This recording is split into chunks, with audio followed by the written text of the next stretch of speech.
Assalamualaikum warahmatullahi wabarakatuh. Langsung saja kita masuk ke dalam pembahasannya, teman-teman.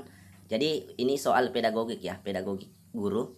Nah, di soal yang pertama, salah satu indikator pembelajaran adalah menganalisis faktor-faktor yang mempengaruhi proses fotosintesis. Untuk mencapai indikator tersebut, Ibu Dina melaksanakan pembelajaran menggunakan pendekatan saintifik. Kegiatan mengkomunikasikan tentang perbedaan tumbuhan yang diletakkan di tempat gelap dan terang dalam diskusi kelas yang paling efektif adalah A. Siswa melaporkan proses dan hasil pengamatan. B. Siswa mengumpulkan laporan percobaan. C. Siswa menyajikan tabel hasil pengamatan. Dan D. Siswa mengumpulkan laporan pengamatan. Nah, untuk jawabannya teman-teman, jawabannya adalah C. Siswa menyajikan tabel hasil pengamatan. Oke, kita lanjut lagi teman-teman. Di soal yang kedua, peristiwa kejahatan yang terjadi di masyarakat mengenai keterlibatan siswa usia sekolah dasar baik sebagai pelaku, hal itu menjadi suatu hal yang perlu mendapatkan perhatian khusus bagi masyarakat pendidikan. Sebagai guru, maka dalam menyikapi hal tersebut memiliki prinsip kebenaran yang A. Kewajiban guru sebatas dalam pemberian pengetahuan dan keterampilan pada peserta didik. Nah, kayaknya itu kurang tepat teman-teman. Kemudian B. Pendidikan yang cukup diberikan untuk mencerdaskan peserta didik. Kurang tepat. C. Pendidikan moral sebaiknya diberikan di keluarga masing-masing. Kayaknya juga kurang tepat. D. Pentingnya pendidikan karakter ditanamkan dalam diri peserta didik sedini mungkin. Kita lihat jawabannya. Kalau jawaban saya teman-teman di D. Kita coba lihat dulu, buka dulu. Benar sekali ya. Jadi jawabannya adalah D. Karena ini terkait masalah peran guru ya dalam menyikapi hal tersebut. Oke, kita lanjut teman-teman. Kemudian di soal berikutnya, dalam pengembangan pembelajaran, sebaiknya guru dapat memahami karakteristik anak di bawah ini. Karakteristik anak di bawah ini adalah salah satu dari karakteristik SD, yaitu A. Pengetahuan yang diperoleh diberikan secara abstrak. Kayaknya kurang tepat teman-teman. Kemampuan berpikir secara kompleks. Kayaknya juga masih kurang tepat teman-teman. Kita lihat. C. Kemampuan berpikir secara parsial. Kayaknya juga kurang tepat kalau menurut saya teman-teman. Kemudian D. Cenderung bermain sambil belajar. Kita lihat. Ternyata D teman-teman ya. Jadi anak-anak itu kapasitasnya cenderung bermain sambil belajar teman-teman ya. Oke, kita lanjut lagi teman-teman. Di soal yang keempat, penilaian proyek dapat digunakan untuk mengetahui, memahami, mengaplikasi, menyelidiki, dan menginformasikan suatu hal secara jelas. Pada penilaian proyek, hal yang perlu dipertimbangkan adalah A. Relevansi bidang ilmu. B. Perintah kerja. C. Pemberian skor hasil belajar. D. Penilaian diri. Oke, kita lihat jawabannya teman-teman. Jawabannya adalah A. Relevansi bidang ilmu. Oke teman-teman, kita lanjut lagi. Pencapaian aspek keterampilan dalam proses pembelajaran sangat ditentukan oleh hal-hal sebagai berikut. A. Tergantung pada sikap karakteristik kritis siswa ya. Maaf. Jadi A. Tergantung pada sikap kritis siswa. B. Terlibatnya siswa secara langsung dalam proses pembelajaran. C. Terlibat langsung dalam kegiatan ekstrakurikuler. D. Terlibat secara individual. Oke, kita lihat jawabannya teman-teman. Ternyata jawabannya adalah B. Terlibatnya siswa secara langsung dalam proses pembelajaran. Oke, kita lanjut lagi teman-teman. Nomor 6. Modal pembelajaran berbasis masalah dapat digunakan dalam pembelajaran untuk mencapai pembelajaran yang efektif berpusat pada peserta didik. Salah satu ciri pembelajaran yang berpusat pada peserta didik sebagai fasilitator. Salah satu tujuan tugas fasilitator adalah A. Memberikan kesempatan kepada peserta didik untuk menerapkan keterampilan dalam berpikir tingkat tinggi dalam memecahkan masalah. 2. Memfasilitasi peserta didik untuk aktif merumuskan dan memecahkan masalah secara mandiri baik pada kegiatan individu maupun kelompok sebagai proses membangun pengetahuan dan keterampilan berpikir. Bisa jadi ini jawabannya teman-teman, tapi kita baca lagi. C. Memberikan penjelasan kepada peserta didik tentang hal yang harus dilakukan serta memotivasi untuk belajar aktif sehingga menjadi pelajar yang mandiri. D. Menyelaraskan bahan ajar kemampuan peserta didik untuk memecahkan masalah. Oke, kalau saya sih jawabannya kayaknya B ya. Tapi kita coba lihat. Benar sekali ya. Jadi jawabannya itu adalah B. Memfasilitasi peserta didik untuk aktif merumuskan dan memecahkan masalah secara mandiri baik pada kegiatan individu maupun kelompok sebagai proses membangun pengetahuan dan keterampilan berpikir, teman-teman. Oke, teman-teman, kita lanjut lagi. Nomor 7, dalam menggunakan media pembelajaran, maka berikut ini yang tidak perlu diperhatikan adalah jadi yang tidak perlu diperhatikan, teman-teman ya. Jenjang satuan pendidikan, karakteristik siswa.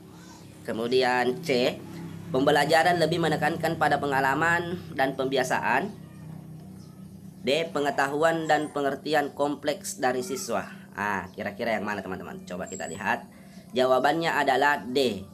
Jadi dalam menggunakan media pembelajaran, maka berikut ini yang tidak perlu diperhatikan adalah pengetahuan dan pengertian yang kompleks dari siswa, teman-teman. Oke, teman-teman, kita lanjut lagi. Guru menggunakan metode kontekstual sebagai salah satu syarat agar pelajaran tertentu memiliki kekuatan bahwa materi kajiannya meaningful, berarti A, bersifat logis dan berguna, B, menampilkan kasus, C, menampilkan fakta, D, memenuhi aspek kognitif. Jawabannya adalah A, teman-teman, bersifat logis dan berguna, teman-teman. Oke, kita lanjut lagi ke soal yang 9. Pada saat peserta didik melakukan eksperimen atau eksplorasi, guru memberikan kesempatan kepada peserta didik untuk mengumpulkan informasi sebanyak-banyaknya yang relevan untuk membuktikan benar atau tidaknya hipotesis. Data dapat diperoleh melalui membaca literasi, mengamati objek, wawancara dengan narasumber, melakukan uji coba sendiri, dan sebagainya. Langkah terakhir, peserta didik menggeneralisasi atau menarik kesimpulan. Kegiatan di atas merupakan langkah pembelajaran project based learning, problem based learning. Kemudian C,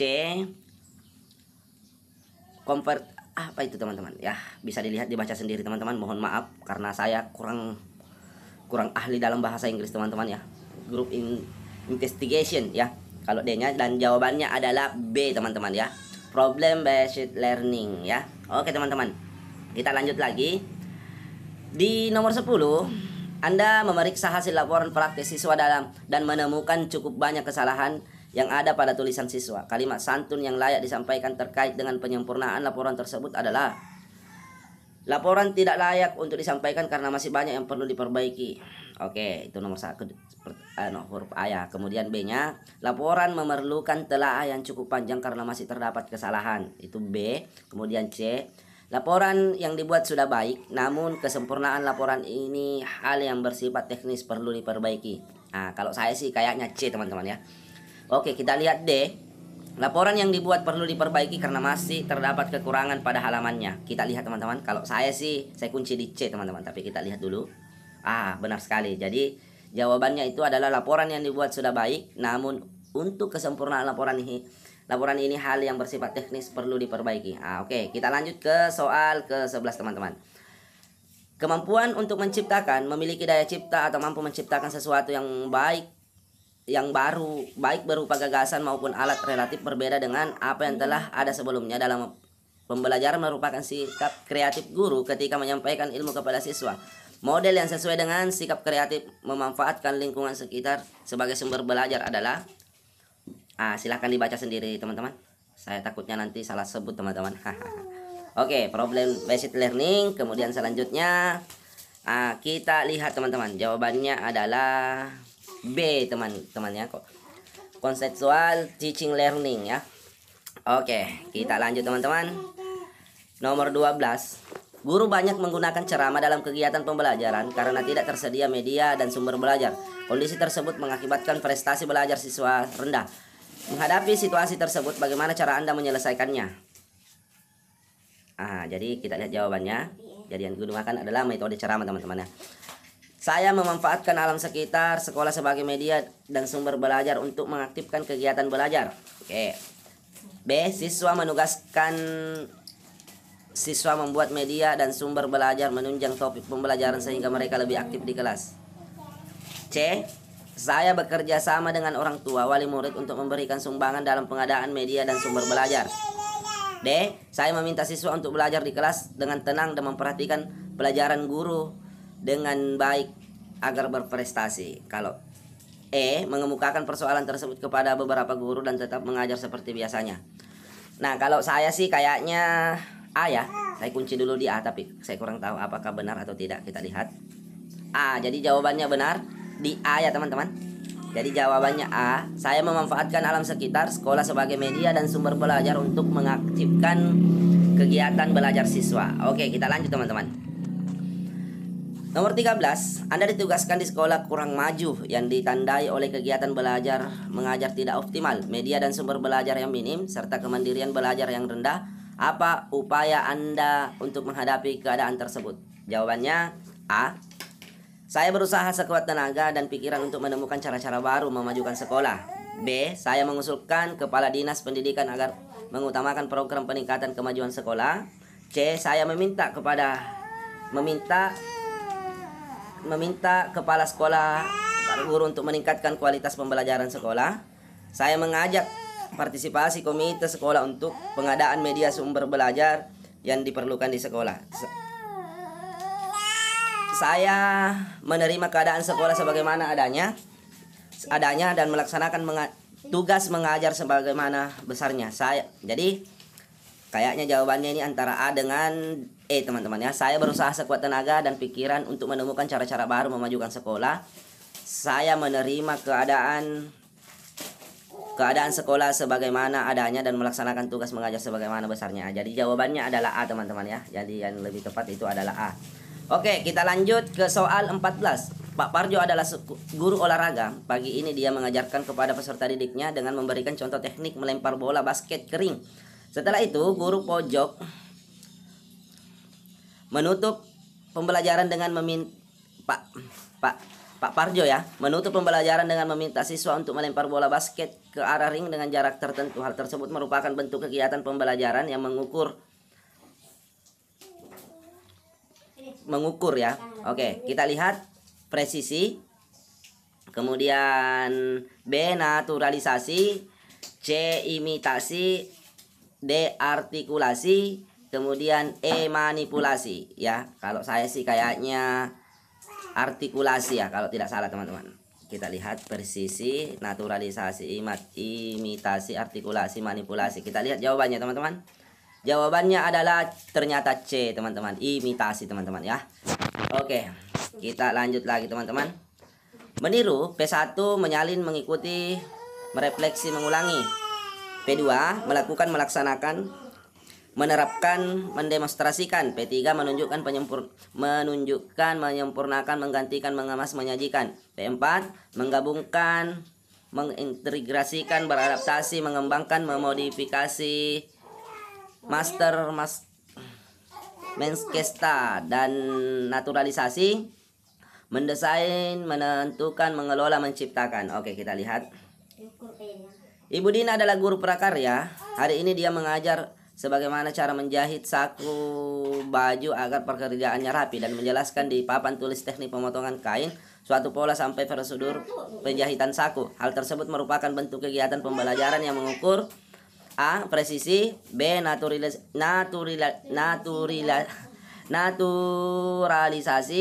C.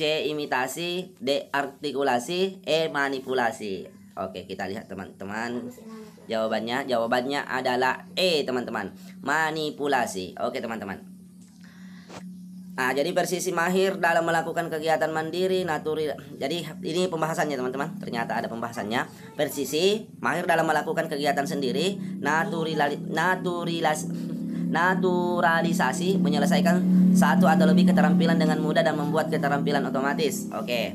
Imitasi, meniru guru. Oh, meniru guru kalau imitasi ya, tadi bola basket itu ya. Ternyata meniru guru. Artikulasi, memodifikasi keterampilan pada situasi baru. Artikulasi ya, memodifikasi keterampilan pada situasi baru. Manipulasi, melakukan sesuatu tapi masih dipandu guru. Manipulasi ya. Nah, seperti itu teman-teman. Oke teman-teman, kita beranjak ke soal 16 teman-teman. Berikut ini yang termasuk dari Prota adalah nama lengkap, nama lembaga, muatan pelajar, kelas, tahun ajaran, muatan pelajaran, Nama sekolah, nama guru, nama lembaga. Oke, kita C ya. Nama lembaga, muatan mata pelajaran, kelas, semester. D. Muatan mata pelajaran, kelas, semester, dan tahun. Nama lembaga, muatan mata pelajaran, kelas, semester, tema. Jawabannya adalah A, teman-teman ya. Nama lembaga, muatan pelajaran, kelas, tahun pelajaran. Oke teman-teman, saya kira sudah dipahami semua ya terkait prota. Program tahunan atau prota, kita lihat. Identitas satuan pendidikan, kelas mata pelajaran, tahun pelajaran, kompetensi inti, kompetensi dasar, alokasi waktu, keterangan. Program tahunan prota. Kita lihat. Oh ya, ini pembahasannya teman-teman tadi ya, prota tahunan. Oke, seperti itu. Kita lihat, ini sudah langsung muncul jawabannya. Kegunaan Kaldik adalah D. Menentukan hasil belajar efektif teman-teman. Oke, itu nomor 17 ya. Kalender biasa, program tahunan, ABCD ya. Diperhatikan ABCD-nya. Kalender biasa, program tahunan, program semester, kalender pendidikan. Oke teman-teman.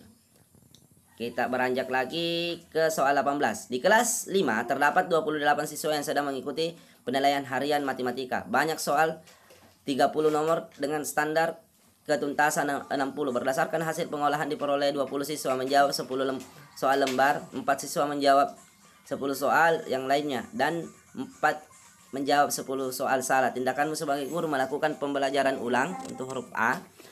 B. 4 anak di remedial. C. 8 anak mengikuti remedial. D. 20 anak merangkum materi sebagai pengayaan. Kunci jawabannya adalah A. Melakukan pembelajaran ulang teman-teman. Oke. Nah ini rumusnya teman-teman. Bisa dilihat. Sketsanya seperti ini teman-teman ya, gambarannya. Kemudian selanjutnya. Jadi peserta remedial ada 24 orang, presentasi peserta remedi 24/28 kali 100% sama dengan 86%. Artinya pembelajaran remedial dilakukan dengan pembelajaran ulang dengan media dan metode berbeda teman-teman ya. Oke. Kita lanjut ke nomor 19 teman-teman. Jawabannya langsung naik teman-teman. Kita baca dulu soalnya. Siswa mengalami tingkat kepercayaan diri rendah. Umpan balik yang dilakukan guru adalah strict feedback. Oke teman-teman. Jadi jawabannya itu adalah C ya teman-teman. Strict feedback atau umpan balik instruksi berkaitan dengan penilaian terhadap dirinya sendiri tentang sikap, aktivitas atau perilaku yang telah dilakukannya serta tentang kemampuan yang telah ditunjukkannya. Oke teman-teman. Ya. Oke, kita lanjut ke nomor 20 teman-teman. Nomor soal terakhir ya untuk di video ini. Yang bukan untuk mengukur keterampilan nyata peserta didik adalah A. Tes tertulis, B. Praktik, C. Portofolio, D. Unjuk kerja, dan D. Produk. Kita lihat jawabannya adalah tes tertulis teman-teman. Oke teman-teman, sekian dari saya. Nantikan terus video selanjutnya. Insya Allah masih banyak video-video menarik yang pastinya saya akan bagikan terkait kisi-kisi atau soal-soal untuk P3K teman-teman. Oke, lebih dan kurangnya mohon dimaafkan. Assalamualaikum warahmatullahi wabarakatuh.